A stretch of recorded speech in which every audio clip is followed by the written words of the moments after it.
Alhamdulillah sehat walafiat. Tadi puas Pak atas kesaksian dari saksi Pak. Pak Faris tadi puas atas kesaksian saksi. Apa? Sidang saksi tadi di mana Bang Faris?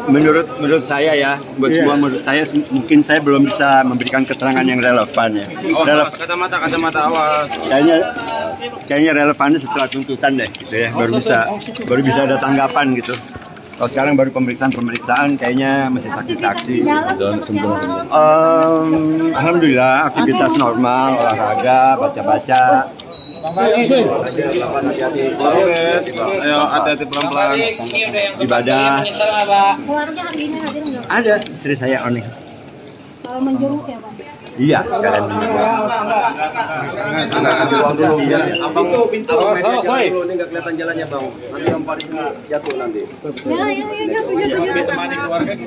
Tapi tadi kesaksian bahwa Ya alhamdulillah.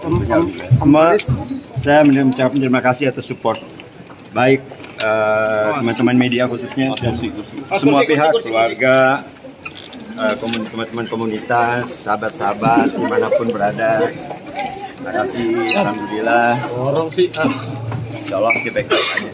tapi Om Faris tadi disebutkan bahwa Om Faris suka nasihatin teman-teman gitu yang baik-baik ya. Alhamdulillah baik-baik.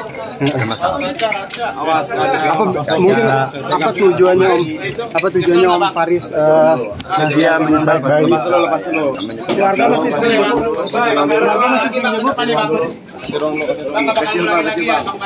Insya Allah saya berusaha untuk segala kebiasaan buruk. Insya Allah. yang paling ini yang terakhir apa yang bagaimana? Insya Allah amin. Yang paling dirindukan apa sih? Insya Allah amin. Selama mungkin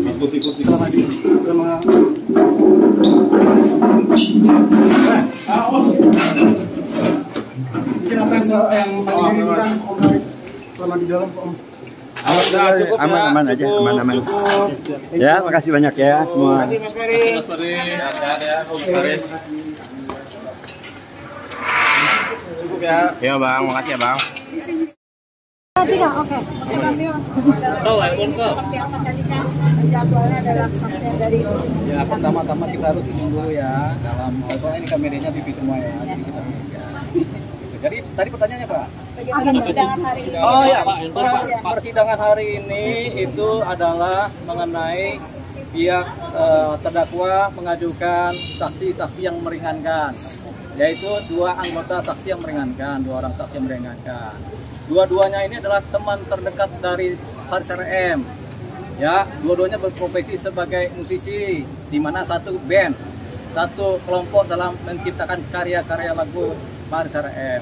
Ya, jadi mereka adalah si A dan si B adalah saksi-saksi meringankan yang mengetahui mengenai sejarah latar belakang seorang Faris RM, mengetahui perilakunya, banyak mengetahui pribadinya, banyak mengetahui cita-citanya, banyak mengetahui karya-karyanya karena mereka bersama-sama membuat karya kan, dan kemudian banyak terlibat dalam konser-konsernya Faris RM. Jadi yang mereka menyampaikan kepribadian seorang Faris RM yang memang baik, pada dasarnya baik dan memang seorang individu yang ahli dalam menciptakan lagu-lagu yang menarik. Gitu. Dan saksi ini mengetahui bahwa Faris RM sendiri menggunakan. Ya, saksi ini mengetahui Faris RM menggunakan narkotika, tentunya dari kabar berita media juga, ya karena pernah ketangkap sekali, ketangkap 2 kali, ketangkap 3 kali, kan begitu. Nah, ketika tertangkap 3 kali kan ada waktunya Bang Faris RM ini kan direhabilitasi di Lido. Jadi mereka kemudian lebih detail mengetahui tentang ketergantungan Bang Faris RM ini di wilayah narkotika ini di Lido malah ketika beliau direhabilitasi. Jadi rehabilitasi sendiri berjalan 9 bulan, tapi mereka menjenguk. Dalam posisi menjenguk itu memang ada kabar-kabar bahwasanya rehab itu nggak cuma bisa 1 kali, harus 2 kali, 3 kali, karena itu terkait dengan penyembuhan. Penyembuhan itu ada 1 kali obat, ada 2, 3 kali obat, tergantung orang-orangnya dan tergantung bagaimana penggunaan obat-obatnya kan gitu kan. Jadi tampaknya mereka berpikir dengan rehabilitasi ini Bang Faris RM kemudian sembuh dari ketergantungan narkotika. Persoalannya ternyata masih ada 10% ketergantungan atau kecanduan zat-zat narkotika yang ada di kepala Bang Faris RM, sehingga itu kemudian yang menjadi pemicu dia kemudian tergerak lagi kecanduan lagi. Jadi dia kecanduan lagi menggunakan narkotika. Tapi ini hanya sekali 2 kali kan. Dan ini kemudian tertangkap. Nah persoalannya ketika Bang Faris RM tertangkap ini dia sebenarnya adalah pengguna, bukan pengedar. Tapi karena pasal-pasal yang dibikin dia adalah pengedar, ini menjadi persoalan. Kalau Bang Faris RM hanya sebagai pengguna, tentunya kan kebijakan negara itu Bang Faris RM ini harusnya segera direhabilitasi ulang. Tapi karena dicantumkan pasal pengedar, akhirnya ini dibawa ke persidangan untuk dibuktikan apakah dia pengedar atau bukan.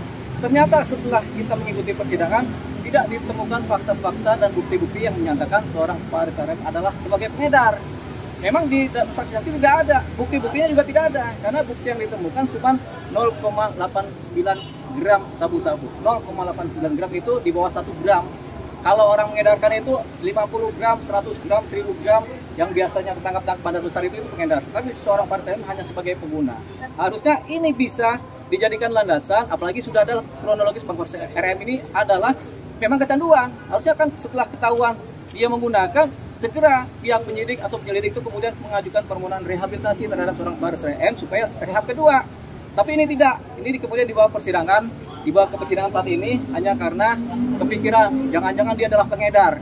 Padahal bukti-bukti dan fakta-fakta saksi-saksi itu tidak menyatakan demikian. Jadi ini kemudian sesuatu yang kita bisa nilai sebagai berlebihan. Seharusnya dia nggak perlu disidang, nggak perlu masuk dalam persidangan, dia langsung direhab ya. Tapi karena ada pasal-pasal dakwaan yang mengedarkan, ya udah dia disidangkan, dipenjara lah namanya. Satu hal terhadap pengguna, kebijakan negara memang terhadap pengguna narkotika itu sudah ada lembaga-lembaga rehabilitasi yang dibuat oleh negara. Di rumah sakit sudah ada, di Lido juga ada, di banyak rumah sakit ada. Tujuannya apa? Supaya para pengguna ini tidak dipenjara, tapi segera direhabilitasi. Itu tujuannya dibuatnya tempat-tempat rehab kan. Tapi ini kan tetap aja ini dimasukkan ke wilayah penjara. Satu hal, untuk pemulihan pengguna itu harusnya adalah rehabilitasi, bukan di penjara. Nah, seorang Faris RM itu di penjara dia. Nah, orang yang kecanduan narkotika harusnya direhab, disembuhkan kecanduannya, bukan di penjara. Kalau di penjara dia tambah hancur.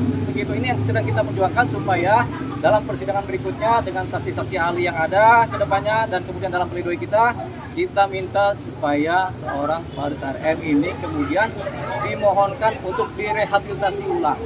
Begitu. Karena dia baru 1 kali rehab nih. Biasanya 3 kali tuh pengguna rehab, dia direhabilitasi ulang. Dilepaskan dia dari jeruji penjara supaya martabatnya pulih, kesehatannya pulih, nggak hancur banget, dia kemudian mendapatkan rehabilitasi. Tujuan kita supaya menyembuhkan orang yang kena narkotika sembuh dari kecanduan kan, itu kan tujuannya, bukan kemudian meminada yang biasanya menghancurkan kepribadian seseorang. Bang, dengan ditambahnya pasal pengedar tersebut yang mengganjal menurut Abang itu apa sih? Iya, karena seharusnya dari tingkat penyidikan, pembuatan pemberkasan, satu sudah bisa diteliti bahwasanya bisa dibuktikan bahwasanya dia adalah memang hanya pengguna atau pecandu, bukan pengedar. Tapi karena mungkin ini nggak terlalu teliti sehingga didapatnya sebagai pengedar. Padahal fakta-faktanya tidak ada di sebagai pengedar, hanya sebagai pengguna saja. Inilah kemudian karena ada dakwaan pasal pengedar, inilah salah penerapan hukum sebenarnya ya. Sebenarnya diteliti dulu, pemberkasan dulu apakah pengguna atau pengedar. Kalau dia memang pengguna saja, langsung rehab. Ini kan didakwakan dia sebagai pengedar, kan berarti kan ada salah dalam penerapan hukum dalam pengajuan dia sehingga dia bisa akhirnya dipenjara dan disidang, ditahan. Itu soalnya. Melihat tadi kesaksian dari meringankan Bang Faris sendiri, Abang seperti apa benar-benar akan meringankan atau seperti apa? Ya tentunya kita tidak melihat itu meringankan banget, kita tidak melihat itu juga memberatkan, tapi yang jelas kita lebih melihat seorang Faris RM ini adalah orang yang kecanduan narkotika. Kita lebih melihat perilaku dia, ya, niat baik dia, kemudian perilaku baik dia yang tampil, apakah dia merugikan orang lain atau tidak, gitu kan kita lihat itu. Kemudian karya-karyanya, jadi lebih kepada nilai-nilai positif yang ada dari seorang Faris RM. Bang, untuk rehabilitas kan tadi niatnya untuk mengajukan ke depannya. Kalau ada kemungkinan tidak sih buat ditolak pengajuan itu? Ya, kita harus mengajukan permohonan rehab melalui pledoi ya. Satu melalui pledoi, kedua juga melalui permohonan kepada majelis untuk rehabilitasi. Karena memang itu yang sedang digalakkan oleh negara kita saat ini, yaitu kebijakan setiap pengguna sekarang tidak disidangkan tapi harus direhab, segera direhab, bukan di penjara. Itu kan sudah ada tuh dari BNN juga ngomong begitu. Memang begitu. Jadi yang benar itu sekarang itu. Kenapa? Karena tempat-tempat rehabnya sudah ada. lebih bagus dan lebih lengkap dibanding sel-sel judi penjara kan. Gitu. Jadi dua, kalau dimasukkan penjara akan hancur, tapi nggak akan ada pemulihan. Tapi kalau dimasukkan ke dalam rehab akan ada pemulihan dari kecanduan. Jadi persidangan ini berdasarkan kasus penyidik Bang yang salah juga. Ya, kita bisa kira begitu berdasarkan asumsi penyidik seolah-olah seorang Faris RM adalah pengedar, padahal bukan, dia nyala sebagai pengguna. Dia melihat dari usia beliau sendiri kan 60 tahun dengan kondisi yang seperti itu. Yeah. Membela juga melihat. Ya, ini akan udah usia 66 tahun ya. Cuman kan kita kan namanya orang kecanduan. Ada di sini yang pernah merokok. Bagaimana rasanya berat menghentikan kecanduan merokok? Itu aja udah berat, merokok aja. Kecanduan terus. Sebelah saya kan perokok nih kan, berat nih kecanduan gitu. Mau berhenti aja susah. Gitu. Sama kayak narkotika itu sama juga. Makanya benar-benar harus dirawat. Begitu. Ini lebih 15 kali lipat beratnya daripada kecanduan nikotin. Begitu. Jadi memang harus dirawat ini. Bukan malah dipasang penjara. Begitu.